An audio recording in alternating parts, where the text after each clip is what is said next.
ಆತ್ಮೀಯ ವಿದ್ಯಾರ್ಥಿಗಳೇ, ಈ ದಿನ ನಾವು ವಿಡಿಯೋ ಪಾಠಗಳಲ್ಲಿ 9ನೇ ತರಗತಿಯ ಜೀವದ ಮೂಲ ಘಟಕ ಅಂತಕ್ಕಂತಹ ಪಾಠದ ಬಗ್ಗೆ ನೋಡ್ತಾ ಹೋಗೋಣ. ಜೀವದ ಮೂಲ ಘಟಕ ಯಾವುದಿರ್ಬೋದು ಅಂತ ನಾವು ಯೋಚನೆ ಮಾಡ್ತಾ ಹೋದರೆ, ಜೀವಿಗಳಲ್ಲಿ ಎಲ್ಲ ಜೀವಿಗಳಲ್ಲೂ ಸಹ ಮೂಲ ಘಟಕವಾಗಿ ಜೀವಕೋಶ ಇರ್ತವೆ. ಸರಿ, ಈ ಜೀವಕೋಶ ಯಾವುದರಿಂದ ಮಾಡಲ್ಪಟ್ಟಿದೆ, ಹೇಗಿದೆ, ಅದರ ರಚನೆ ಹೇಗಿದೆ ಅಂತ ನೋಡ್ತಾ ಹೋದರೆ, ನಮ್ಮ ಇಂದಿನ ಕಾಲದ ವಿಜ್ಞಾನಿಗಳು ಈ ಜೀವಕೋಶದ ಬಗ್ಗೆ ಹಲವಾರು ಸಂಶೋಧನೆಗಳನ್ನು ಕೈಗೊಂಡು ಆ ಜೀವಕೋಶ ಹೇಗಿದೆ, ಆ ರಚನೆ ಹೇಗಿದೆ ಅಂತಕ್ಕಂಥದ್ದನ್ನು ಪತ್ತೆ ಮಾಡಿದ್ದಾರೆ. ಸೊ ಅವರಲ್ಲಿ ಬಹಳ ಮುಖ್ಯವಾದಂತಹ ವಿಜ್ಞಾನಿ ಅಂದರೆ ರಾಬರ್ಟ್ ಹುಕ್ ಅಂತಕ್ಕಂತಹ ವಿಜ್ಞಾನಿ. ಸೊ ಇವನು ಮೊಟ್ಟಮೊದಲ ಬಾರಿಗೆ ರಾಬರ್ಟ್ ಹುಕ್ ಅಂತಕ್ಕಂತಹ ವಿಜ್ಞಾನಿ ಈ ಜೇನುಗೂಡು ಗೊತ್ತು ನಮಗೆ, ಆ ಜೇನುಗೂಡನ್ನು ನೋಡ್ಬಿಟ್ಟು ಸೊ ಜೀವಕೋಶಗಳ ರಚನೆ ಹೀಗಿರ್ಬೋದು ಅಂತಕ್ಕಂಥದ್ದನ್ನು ಅವನು ತೋರಿಸಿದ ವ್ಯಕ್ತಪಡಿಸಿದ. ಸೊ ಜೇನುಗೂಡನ್ನು ಓದ್ತಕ್ಕಂತಹ ಸಣ್ಣ ಸಣ್ಣ ಕೋಣೆಗಳಂತಹ ರಚನೆಗಳನ್ನು ತಮ್ಮ ಸೂಕ್ಷ್ಮದರ್ಶಕದ ಮೂಲಕ ಅವರು ವೀಕ್ಷಣೆ ಮಾಡಿದರು, ನೋಡಿಬಿಟ್ಟು ಸೊ ಅದೇ ರೀತಿ ಈ ಜೀವಕೋಶದ ಕೋಣೆಗಳು ಸಹ ಇದ್ದಾವೆ ಅಂತಕ್ಕಂಥದ್ದನ್ನು ಅವರು ತೋರ್ಪಡಿಸಿದರು, ವ್ಯಕ್ತಪಡಿಸಿದರು. ಸೊ ಈ ರಚನೆಗಳಿಗೆ ಅವರು ಸೆಲ್ ಅಂತಕ್ಕಂತಹ ಪದವನ್ನು ಅವರು ವ್ಯಕ್ತಪಡಿಸಿದರು. ಸೊ ಆ ಸೆಲ್ ಅಂದ್ರೇ ಸಣ್ಣ ಕೋಣೆ ಎನ್ನುವ ಅರ್ಥ ಬರುತ್ತೆ. ಆಯಿತಾ ಮಕ್ಕಳೇ, ನೋಡಿ ಜೀವಕೋಶ ಹೇಗಿರುತ್ತೆ ಅನ್ನೋದಕ್ಕೆ ಈ ಚಿತ್ರದಲ್ಲಿ ನಾವು ನೋಡ್ತಾ ಇರ್ಬೋದು. ಜೀವಿಯ ಮೂಲಭೂತ ರಚನಾತ್ಮಕ ಮತ್ತು ಕಾರ್ಯಾತ್ಮಕ ಘಟಕವನ್ನು ನಾವು ಜೀವಕೋಶ ಅಂತ ಹೇಳ್ತೀವಿ. ಮಕ್ಕಳೇ, ಜೀವಕೋಶ ಅಂದರೆ ಜೀವಿಯ ರಚನೆಯ ಮತ್ತು ಕಾರ್ಯದ ಮೂಲ ಘಟಕ. ಸೊ ಆ ಜೀವಿಯ ರಚನೆಯ ಮತ್ತು ಕಾರ್ಯದ ಮೂಲ ಘಟಕವನ್ನು ನಾವು ಜೀವಕೋಶ ಅಂತ ಕರಿತೀವಿ, ಸೆಲ್ ಅಂತ ಕರಿತೀವಿ. ಆ ಜೀವಕೋಶಗಳಲ್ಲಿ ಎಷ್ಟು ವಿಧ ಹೇಳಿ, ಹಿಂದೆ ಕಲ್ತಿದ್ದೀರಾ ಅಲ್ವಾ? ಸೊ ಎಷ್ಟು ವಿಧ? ಹೌದು, 2 ವಿಧ. ಸೊ ಒಂದು ಸಸ್ಯ ಜೀವಕೋಶ, ಪ್ಲಾಂಟ್ ಸೆಲ್, ಮತ್ತೊಂದು ಪ್ರಾಣಿ ಜೀವಕೋಶ ಅಲ್ವಾ? ಸೊ ನಾವು ಪ್ರಾಣಿಗಳು, ನಮ್ಮಲ್ಲಿರ್ತಕ್ಕಂಥದ್ದು ಪ್ರಾಣಿ ಜೀವಕೋಶ, ಸಸ್ಯಗಳಲ್ಲಿ ಸಸ್ಯ ಜೀವಕೋಶ ಅಲ್ವಾ?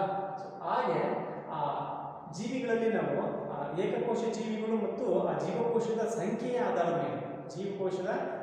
ಆಧಾರದ ಮೇಲೆ ಹಂಗೆ ಡಿವೈಡ್ ಮಾಡ್ತೀವಿ. ಸೊ ಹಂಗೆ ಏಕಕೋಶ ಜೀವಿ ಅಲ್ಲಿ ಏಕ ಅಂದರೆ ಒಂದು ಅಲ್ವಾ? ಕೇವಲ ಒಂದೇ ಒಂದು ಕೋಶವನ್ನು ಹೊಂದಿರತಕ್ಕಂತಹ ಜೀವಿಗಳಿಗೆ, ಒಂದೇ ಕೋಶದಿಂದ ಮಾಡಲ್ಪಟ್ಟಂತಹ ಜೀವಿಗಳಿಗೆ ನಾವು ಹೇಳ್ತೀವಿ ಏಕಕೋಶ ಜೀವಿ ಅಂತ ಕರಿತೀವಿ. ಸೊ ಈ ಒಂದು ಜೀವಿಗಳಲ್ಲಿ ಆ ಒಂದೇ ಕೋಶ ಎಲ್ಲ ಜೀವನ ಕ್ರಿಯೆಗಳನ್ನು ಸಹ ನಡೆಸುತ್ತೆ. ಅಂದರೆ ನಾವು ನಡೆಸುವ ಎಲ್ಲ ಜೀವನ ಕ್ರಿಯೆಗಳನ್ನು ಹಾಗೆ ಆ ಒಂದೇ ಕೋಶವನ್ನು ಹೊಂದಿರತಕ್ಕಂತಹ ಜೀವಿಗಳು ಸಹ ಆ ಜೀವನ ಕ್ರಿಯೆಗಳನ್ನು ನಡೆಸ್ತವೆ. ಜೀವನ ಕ್ರಿಯೆಗಳು ಅಂದರೆ ಯಾವುದು ಗೊತ್ತಿದೆ ಅಲ್ವಾ? ಚಲನೆ ಇರ್ಬೋದು, ಆಹಾರ ಸೇವನೆ ಇರ್ಬೋದು, ಉಸಿರಾಟ ಕ್ರಿಯೆ ಇರ್ಬೋದು, ಪೋಷಣೆ ಇರ್ಬೋದು, ವಿಸರ್ಜನೆ ಕ್ರಿಯೆ ಇರ್ಬೋದು ಅಲ್ವಾ? ಪ್ರಚೋದನೆಗೆ ಪ್ರತಿಕ್ರಿಯೆಯನ್ನು ವ್ಯಕ್ತಪಡಿಸಿರ್ತಕ್ಕಂಥದ್ದು ಇರ್ಬೋದು. ಸೊ ಎಲ್ಲ ಕ್ರಿಯೆಗಳನ್ನು ಅವು ಸಹ ವ್ಯಕ್ತಪಡಿಸ್ತವೆ, ಆ ಏಕಕೋಶ ಜೀವಿಗಳು ಸಹ ವ್ಯಕ್ತಪಡಿಸ್ತವೆ. ಹಾಗಾದರೆ ಈ ಏಕಕೋಶ ಜೀವಿಗಳಿಗೆ ಉದಾಹರಣೆಗಳು ಯಾವುವು ಅಂತಂದರೆ, ಅಮೀಬಾ ಒಂದು ಏಕಕೋಶ ಜೀವಿ ಮಕ್ಕಳೇ. ಸೊ ಅದರ ಚಿತ್ರಣ ಹೇಗಿರ್ತದೆ ನೋಡಿ, ಅಮೀಬಾದ ಚಿತ್ರ ಹೀಗಿರ್ತದೆ. ಸೊ ಮಿಥ್ಯಾ ಪದಗಳು ಇರ್ತದೆ, ಸೂಡೋಪೋಡ್ಸ್ ಅಂತೀವಿ. ಮಿಥ್ಯಾ ಪದಗಳು ನ್ಯೂಕ್ಲಿಯಸ್, ಫುಡ್ ವೇಹಿಕಲ್ಗಳು ಸೊ ಆಗಿರ್ತದೆ. ಸೊ ಅದು ಚಿತ್ರ ಹೀಗೆ ಬರಬೇಕು ಅಂತೇನಿಲ್ಲ, ಯಾಕೆಂದರೆ ಆ ಮಿಥ್ಯಾ ಪದಗಳು ಅಲ್ಲೇ ಸ್ಥಿರವಾಗಿರ್ತವೆ ಅಂತಿರಲಿಲ್ಲ. ನಮ್ಮಗಳಿಗೆ ಆ ಬಹುಕೋಶಿ ಜೀವಿಗಳಿಗೆ ಇದ್ದ ಹಾಗೆ ಪಾದಗಳು ಇದ್ದಾಗೆ ಅವುಗಳಿಗಿರಲ್ಲ. ಸೊ ಅದಕ್ಕೆ ಅವನ್ನ ಸೂಡೋಪೋಡ್ಸ್ ಅಂತ ಹೇಳ್ತೀವಿ, ಮಿಥ್ಯಾಪಾದ ಅಂತ ಹೇಳ್ತೀವಿ. ಫ್ಲೆಕ್ಸಿಬಲ್, ಬೇರೆ ಕಡೆ ಮೂವ್ ಆಗ್ತಾ ಇರೋದು. ಹಾಗೆಯೇ ಕ್ಲೆಮಿಡೋಮೋನಾಸ್ ಅಂತ ಹೇಳ್ತೀವಿ, ಪ್ಯಾರಾಮೀಸಿಯಂ ಇದೆ, ಯುಗ್ಲಿನಾ ಇದೆ. ಇವೆಲ್ಲವೂ ಸಹ ಏಕಕೋಶೀಯ ಜೀವಿಗಳು. ಹಾಗೆಯೇ ಬಹುಕೋಶೀಯ ಜೀವಿಗಳು ಅಲ್ಲೇ ಇದೆ, ಹೆಸರಿನಲ್ಲೇ ಇದೆ. ಬಹು ಅಂದರೆ ಒಂದಕ್ಕಿಂತ ಹೆಚ್ಚು ಅನ್ನುವ ಅರ್ಥ ಇದೆ ಅಲ್ವಾ? ಒಂದಕ್ಕಿಂತ ಹೆಚ್ಚು ಬಹುಕೋಶೀಯ ಜೀವಿಗಳು. ಸೊ ಜೀವಿಯ ದೇಹ ಹಲವಾರು ಜೀವಕೋಶಗಳಿಂದ ಮಾಡಲ್ಪಟ್ಟಿದ್ದರೆ ಅಂತಹ ಹಲವಾರು ಜೀವಕೋಶಗಳನ್ನು ಹೊಂದಿರತಕ್ಕಂತಹ ಹಲವಾರು ಜೀವಕೋಶಗಳಿಂದ ಮಾಡಲ್ಪಟ್ಟಂತಹ ಜೀವಿಗಳಿಗೆ ನಾವು ಬಹುಕೋಶೀಯ ಜೀವಿಗಳು ಅಂತ ಕರೆಯೋದು. ಮತ್ತೆ ಈ ಚಿತ್ರದಲ್ಲಿ ನಾವು ಗಮನಿಸ್ತೀವಲ್ಲ, ಇವೆಲ್ಲವೂ ಸಹ ಬಹುಕೋಶೀಯ ಜೀವಿಗಳು. ಎಲ್ಲವೂ ಸಹ ನಮ್ಮನ್ನು ಒಳಗೊಂಡಂತೆ, ಮಾನವರನ್ನು ಒಳಗೊಂಡಂತೆ, ಕತ್ತೆ ಇರ್ಬೋದು, ನಾಯಿ ಇರ್ಬೋದು, ಬೆಕ್ಕಿ ಇರ್ಬೋದು ಅಲ್ವಾ? ಸೊ ಎಲ್ಲವೂ ಸಹ ಬಹುಕೋಶೀಯ ಜೀವಿಗಳು. ಅವುಗಳಲ್ಲೂ ಸಹ ಬೇರೆ ಬೇರೆ ಕಲರು ಅಲ್ವಾ? ಅವುಗಳನ್ನ ನಾವು ಡಿಫ್ರೆನ್ಸ್ನ ನೋಡ್ಬೋದು ಅಲ್ವಾ? ಬೇರೆ ಬೇರೆ ಅವುಗಳಲ್ಲಿ ಬಣ್ಣದ, ಗಾತ್ರದ ವ್ಯತ್ಯಾಸಗಳನ್ನು, ಆಕಾರದ ವ್ಯತ್ಯಾಸಗಳನ್ನು ನಾವು ಗಮನಿಸ್ಬೋದು. ಕೆಲವು ಶಿಲೀಂಧ್ರಗಳು ಬರ್ತವೆ. ಸೊ ಹಾಗೆ ಸಸ್ಯಗಳು, ಪ್ರಾಣಿಗಳು ಇವೆಲ್ಲವೂ ಸಹ ಬಹುಕೋಶೀಯ ಜೀವಿಗಳು. ಈ ಜೀವಿಗಳಲ್ಲಿ ಬೇರೆ ಬೇರೆ ಕಾರ್ಯನಿರ್ವಹಿಸಲಿಕ್ಕೆ ಪ್ರತ್ಯೇಕವಾದಂತಹ ಜೀವಕೋಶಗಳು ಇರ್ತವೆ. ಒಂದೇ ನಿರ್ದಿಷ್ಟ ಕಾರ್ಯವನ್ನು ನಿರ್ವಹಿಸಲಿಕ್ಕೆ ಒಂದು ರೀತಿಯ ಜೀವಕೋಶಗಳು ಇರ್ತವೆ, ಆಯ್ತಾ. ಹಾಗೆ ಬೇರೆ ಬೇರೆ ಕೆಲಸ ಕಾರ್ಯಗಳನ್ನು ನಿರ್ವಹಿಸಲಿಕ್ಕೆ ಬೇರೆ ರೀತಿಯ ಜೀವಕೋಶಗಳ ಗುಂಪು ಇರುತ್ತೆ, ಆಯ್ತಾ. ಈ ಜೀವಕೋಶಗಳ ಆಕಾರ ಮತ್ತು ಗಾತ್ರ ಅವು ನಿರ್ವಹಿಸತಕ್ಕಂತಹ ನಿರ್ದಿಷ್ಟ ಕಾರ್ಯ ಮಕ್ಕಳು. ಈ ಜೀವಿಗಳಲ್ಲಿ ಬೇರೆ ಬೇರೆ ಕಾರ್ಯವನ್ನು ನಿರ್ವಹಿಸಲಿಕ್ಕೆ ಬೇರೆ ಬೇರೆ ಜೀವಕೋಶಗಳು ಇರ್ತವೆ, ಆಯ್ತಾ. ಹಾಗೆ ಜೀವಕೋಶಗಳ ಆಕಾರ ಮತ್ತು ಗಾತ್ರ ಅವು ನಿರ್ವಹಿಸತಕ್ಕಂತಹ ನಿರ್ದಿಷ್ಟ ಕಾರ್ಯಗಳಿಗೆ ಸಂಬಂಧಪಟ್ಟಿವೆ.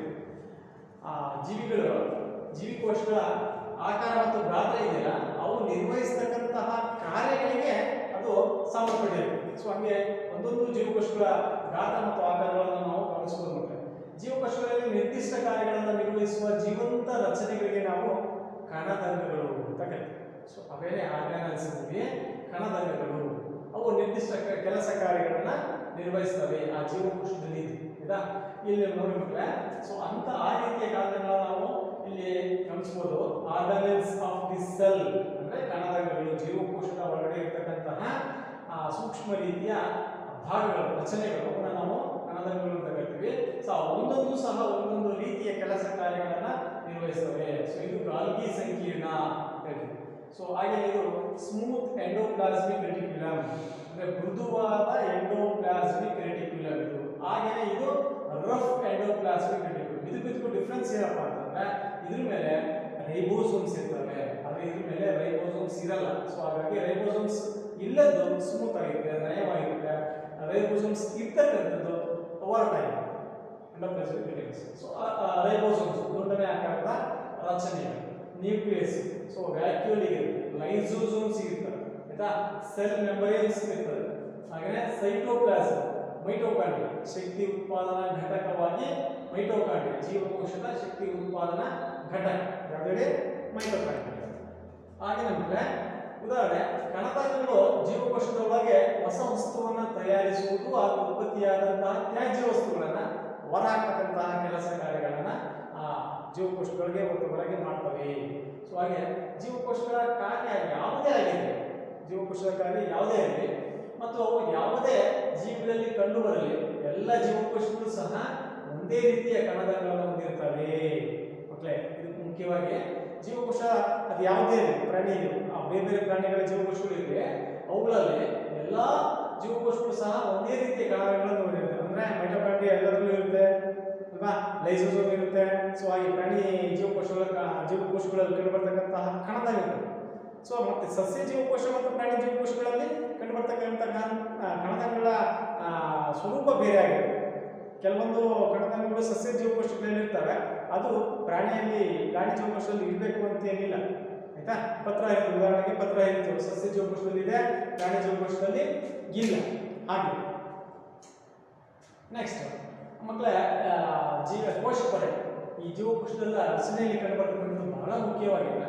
ಕೋಶ ಪೊರೆ ಅದರಿಂದ ಹೊರ ಪದಾರ್ಥ ಕೋಶ ಪೊರೆ. ಹಾಗೆಯೇ ಆ ಕೋಶ ಪೊರೆಯ ಒಳಗಡೆ ಇರ್ತಕ್ಕಂಥದ್ದು ಕೋಶ ದ್ರವ್ಯ, ಆಯ್ತಾ.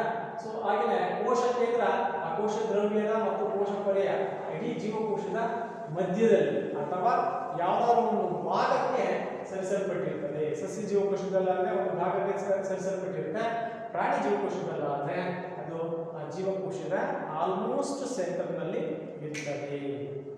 ಸೊ ಹಾಗೆ ಈ ಕೋಶ ಪೊರೆ ಅದರ ಮುಖ್ಯವಾದಂತಹ ಜೀವಕೋಶದಲ್ಲಿ ಮುಖ್ಯವಾದಂತಹ ಒಂದು ಭಾಗ ಅಂದರೆ ಕೋಶ ಪೊರೆ.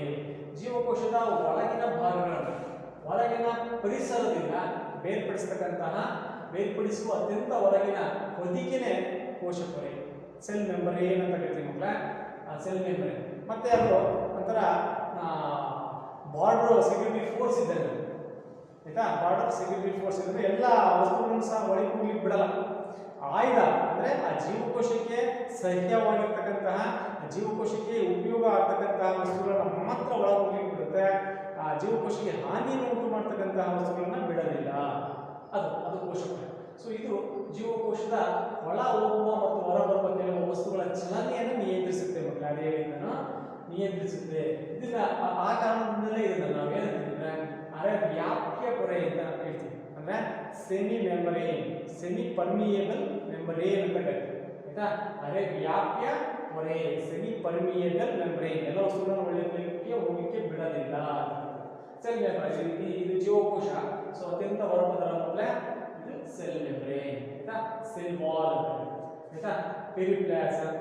ಸೊ ಹೀಗೆ ಈ ಒಂದು ಜೀವಕೋಶವನ್ನು ನಾವು ನೋಡಬಹುದು. ಕಣದಲ್ಲಿ ನೋಡಿ ಅಂದ್ರೆ ಯಾವಾಗ ಇದೆಲ್ಲ mitochondria, vacuole, plasma membrane, cell wall, nucleus ಅಲ್ವಾ, ಪೆರಿಆಕ್ಸಿಸೋಮ್ ಅಂತ ಹೇಳ್ತೀವಿ, ಪೆರಿಪ್ಲಾಸಮ್ ಅಂತ ಹೇಳ್ತೀವಿ. ಸೊ ಇದು ಜೀವಕೋಶದಲ್ಲಿ ಗಾಲ್ಗಿ ಸಂಕೀರ್ಣ, ಎಂಡೋಪ್ಲಾಸ್ಮಿಕ್ ರೆಟಿಕ್ಯುಲಮ್ ER ಅಂತ ಇದೆ, ಸೈಟೋಸೋಲ್ ಅಂತ ಇದೆ.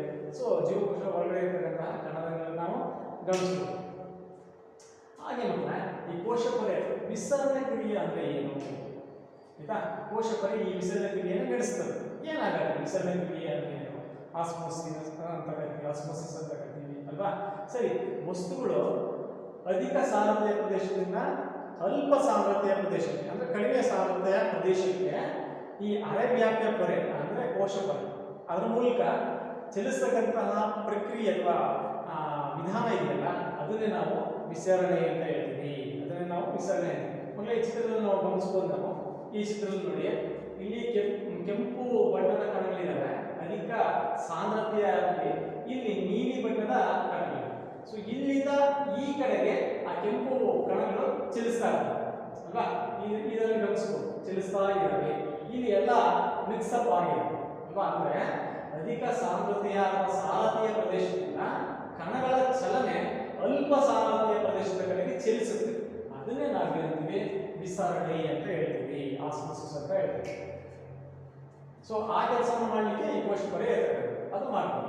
ಸರಿ, ಜೀವಕೋಶದ ತ್ಯಾಜ್ಯ ವಸ್ತುವಾದಂತಹ ಕಾರ್ಬನ್ ಡೈಆಕ್ಸೈಡ್ ಹೆಚ್ಚು ಸಾಂದ್ರತೆ ಅಂದ್ರೆ ಜೀವಕೋಶದಲ್ಲಿ CO2 ಮ್ಯಾಕ್ಸಿಮಮ್ ಅಲ್ವಾ, ಇಂದ ಕಡಿಮೆ ಸಾಂದ್ರತೆ ಪ್ರದೇಶ ಅಂದ್ರೆ ವಾತಾವರಣದಲ್ಲಿ ಈ CO2 ಪ್ರಮಾಣ ಕಡಿಮೆ ಇದೆ. ಇಲ್ಲಿ ಹೋಲಿಸಿದ್ರೆ ನಮ್ಮ ಜೀವಕೋಶಕ್ಕೆ ಹೋಲಿಸಿದ್ರೆ. ಸೊ ಹಾಗಾಗಿ ಈ ವಿಸರಣೆ ಕ್ರಿಯೆಯ ಮೂಲಕ ಅದು ಚಲಿಸುತ್ತೆ ಹೊರಗೆ.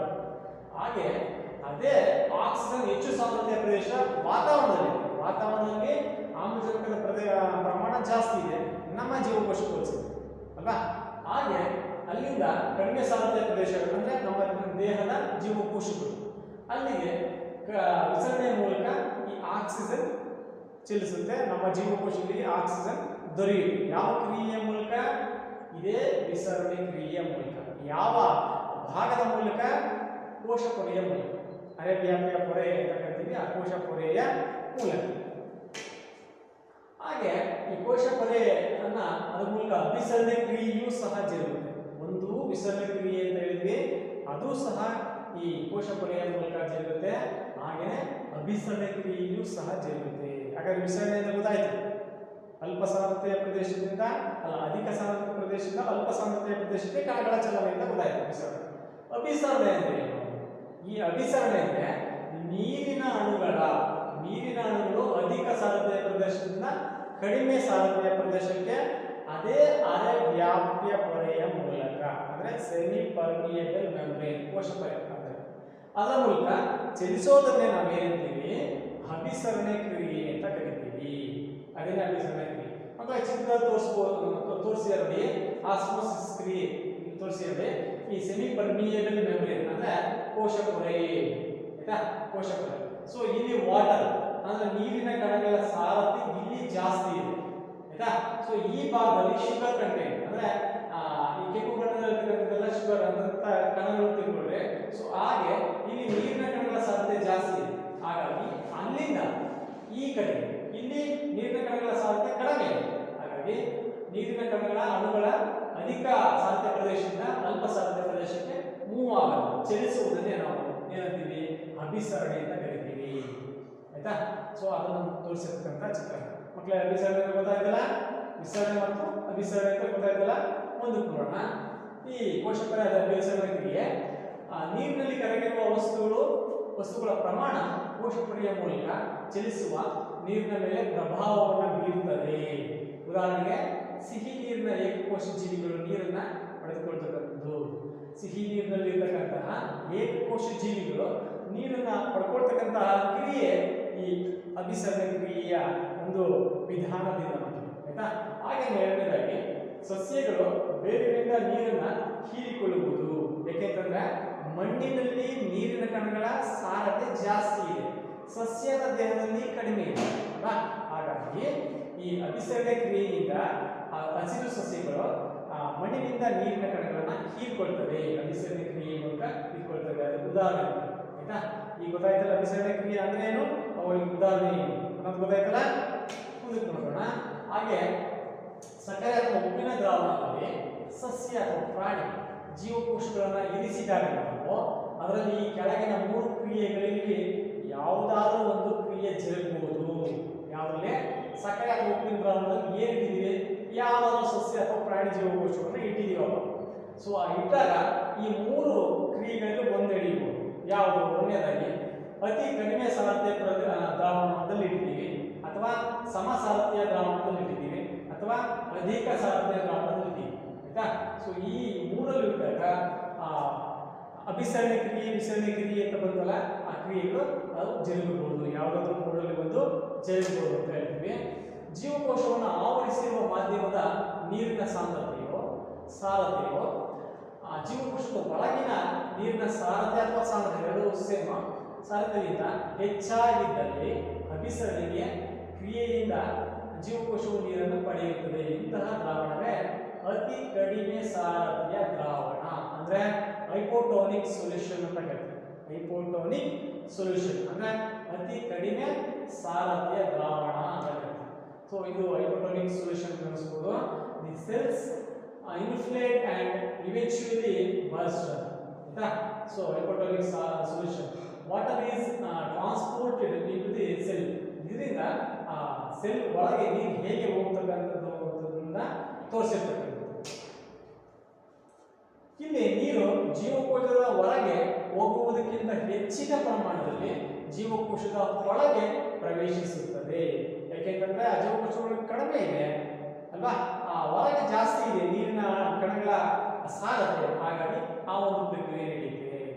ಇದರಿಂದ ಜೀವಕೋಶವು ಉಬ್ಬುವ ಸಾಧ್ಯತೆ ಇದೆ. ಮಕ್ಕಳೇ, ಇದಕ್ಕೊಂದು ಉದಾಹರಣೆ ಅಂತಂದ್ರೆ, ಈಗ ಒಣ ದ್ರಾಕ್ಷಿ ಗೊತ್ತೀನಿ ಮಕ್ಕಳೇ ಅಲ್ವಾ.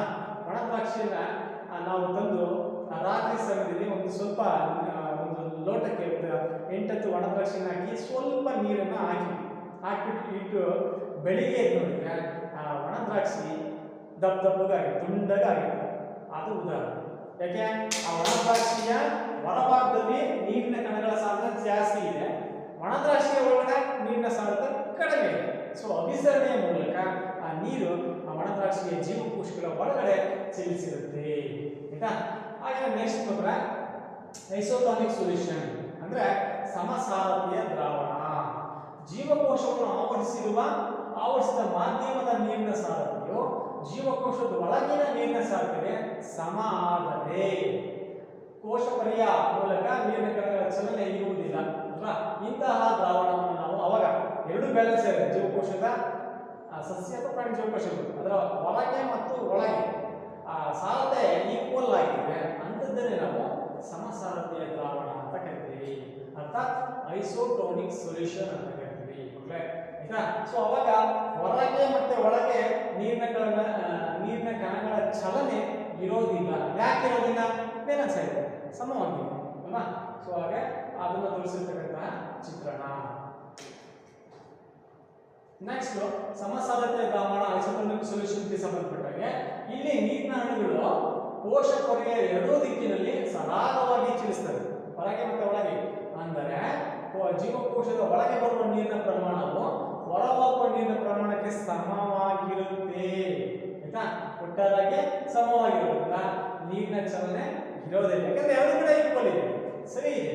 ಹಾಗಾಗಿ ಇಲ್ಲಿಂದ ಅಲ್ಲಿಗೆ ಅಲ್ಲಿಂದ ಇಲ್ಲಿಗೆ ಸರಿ ಇದೆ ಆಯ್ತಾ.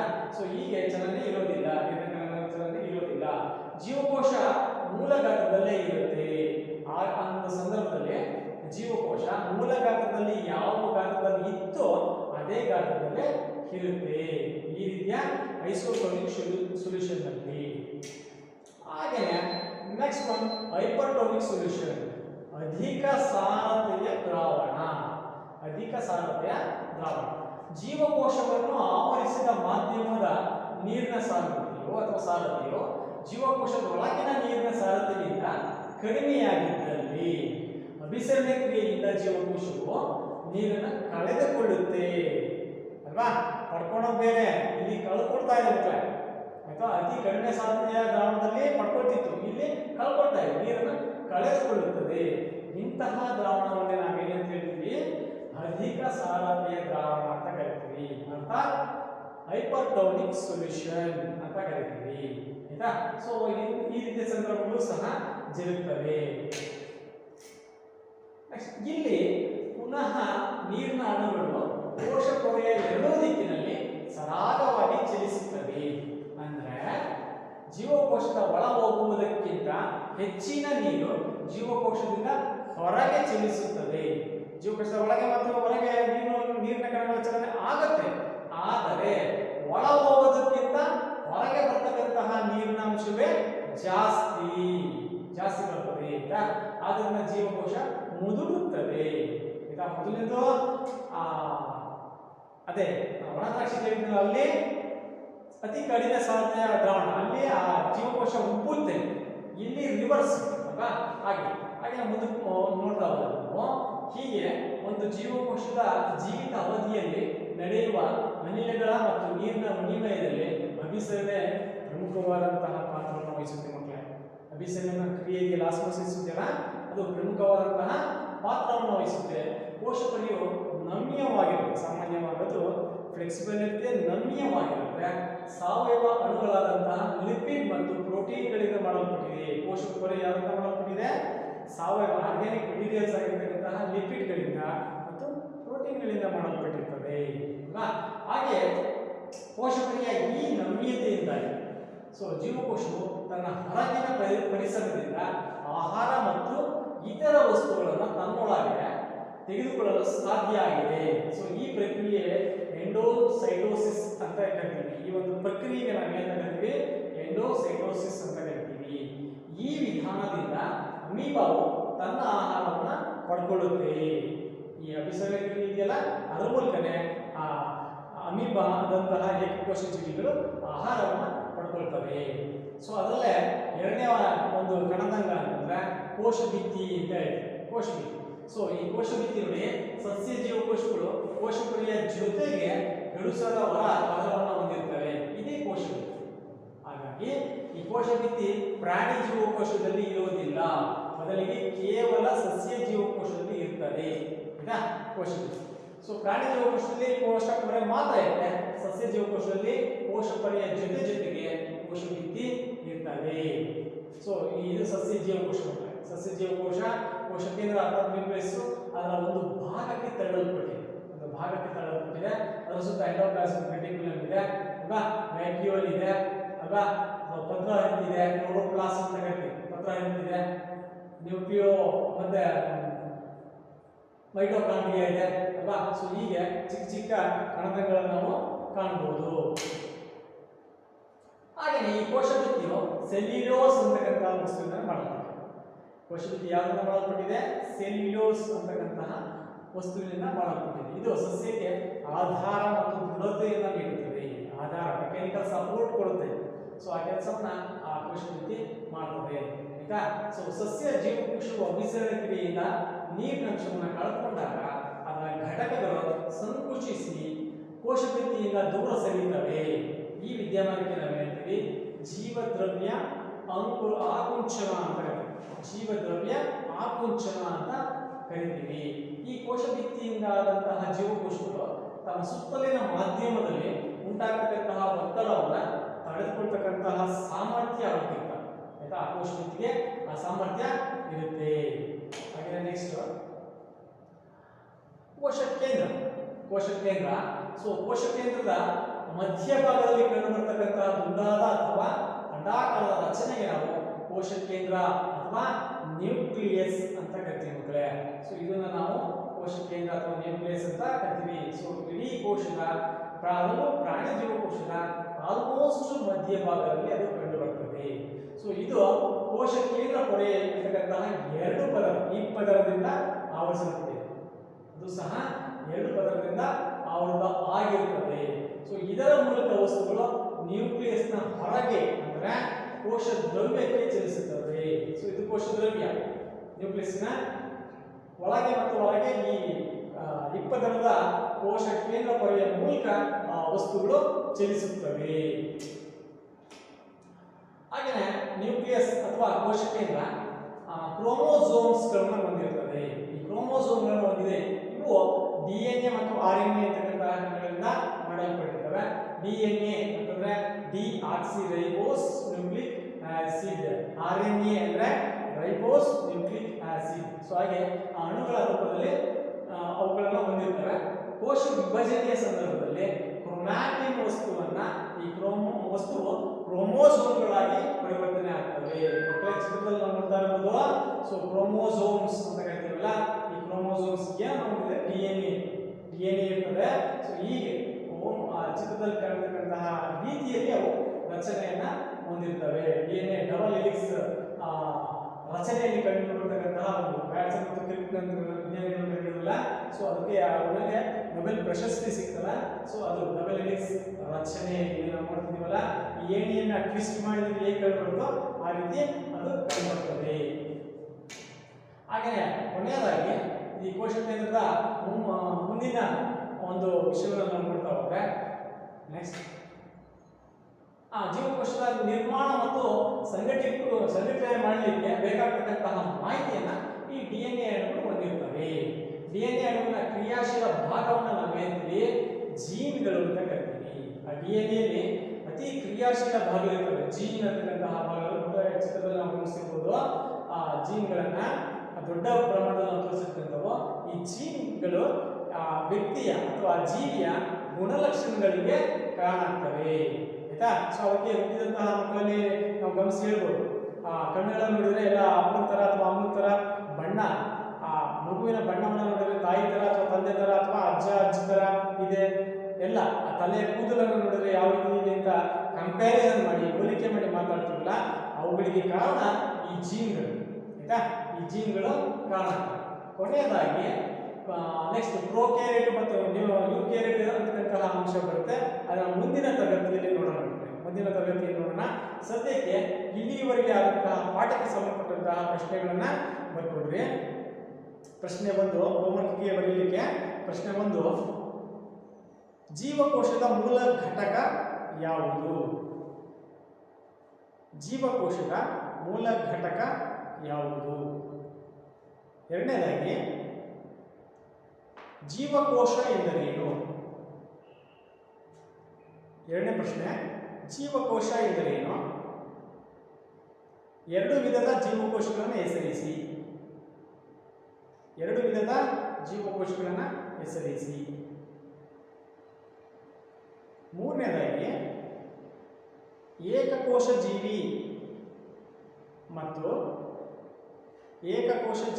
ಮತ್ತು ಬಹುಕೋಶ ಜೀವಿ ಎಂದರೇನು? ಉದಾಹರಣೆ ಕೊಡಿ. ಏಕಕೋಶ ಜೀವಿ ಮತ್ತು ಬಹುಕೋಶ ಜೀವಿ ಎಂದರೇನು? ಉದಾಹರಣೆ ಕೊಡಿ. ನಾಲ್ಕನೆಯದಾಗಿ ಪ್ರಾಣಿ ಜೀವಕೋಶದ ಚಿತ್ರ ಬರೆದು ಭಾಗ ಗುರುತಿಸಿ. ಪ್ರಾಣಿ ಜೀವಕೋಶದ ಚಿತ್ರ ಬರೆದು ಭಾಗ ಗುರುತಿಸಿ. ಈ 4 ಪ್ರಶ್ನೆಗಳಿಗೆ ಮಕ್ಕಳೇ ಉತ್ತರ ಬರೆದ್ಬಿಟ್ಟು ನಿಮ್ಮ ವಿಜ್ಞಾನ ಶಿಕ್ಷಕರಿಗೆ ತೋರಿಸಿ. ಆಯ್ತಲ್ಲ ಈ ಪಾಠ? ಧನ್ಯವಾದ.